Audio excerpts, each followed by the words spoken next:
Voyage dans l'univers. Carnet de bord d'une débutante. Lundi 15 février 2016. Voyage numéro 11. Petit voyage en Angleterre. Il est 7h30 du matin. Je suis seule dans le lit et j'aimerais bien faire un voyage. Je fais ma demande habituelle. Maintenant, en restant éveillée le plus longtemps possible. Chouette, ça a marché. Je me sens sortir de mon corps avec une grande facilité et sans le moindre effort. Je passe par la porte-fenêtre. Il me vient une idée surprenante. Je me dis, tiens, si je retournais dans la chambre pour regarder mon corps physique.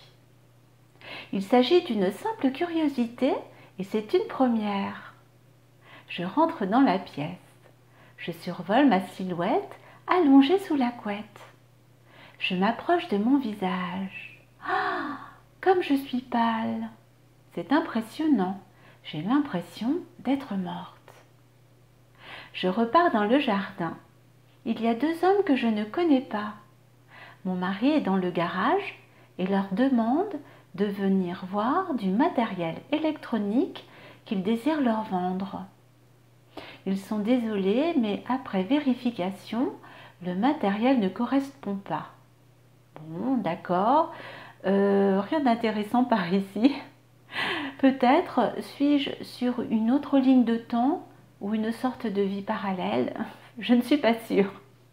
Je ne comprends pas encore très bien le fonctionnement de ces mondes invisibles. Alors, je lâche prise. Je décide de partir et de m'envoler très haut dans le ciel. Je suis à des kilomètres au-dessus de la planète, parmi les étoiles. Tout scintille autour de moi. Je fais une demande. J'aimerais bien aller à Londres voir la tour Big Ben. Un petit rêve d'adolescente que je n'ai toujours pas réalisé dans la vraie vie. Pouvoir observer cette jolie horloge de très très près m'attire particulièrement. Comme d'habitude, juste après avoir exprimé mon désir, je ferme les yeux. Tout à coup, j'entends de la musique. J'ai la certitude d'être en Angleterre. Mais où? C'est le crépuscule, le ciel est rouge et bleu. Je suis dans un village.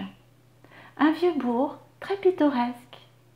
La grande place est illuminée par des lampions de toutes les couleurs.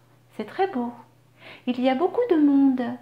L'ambiance est joyeuse. Ils font une grande fête pour les 100 ans du village. Finalement, je ne suis pas étonnée de me retrouver ici. J'ai toujours beaucoup aimé les villages et la campagne anglaise. Mon soi supérieur a l'air d'être au courant. Je cherche un panneau. Je veux savoir où je suis pour vérifier plus tard à la maison sur Internet. Youpi! Je le trouve à l'entrée du village. Il s'agit de Sturfield ou Storfell. Non, plutôt Storful. Mince, je n'arrive pas à lire et encore moins à retenir. Je me réveille automatiquement. Petite explication.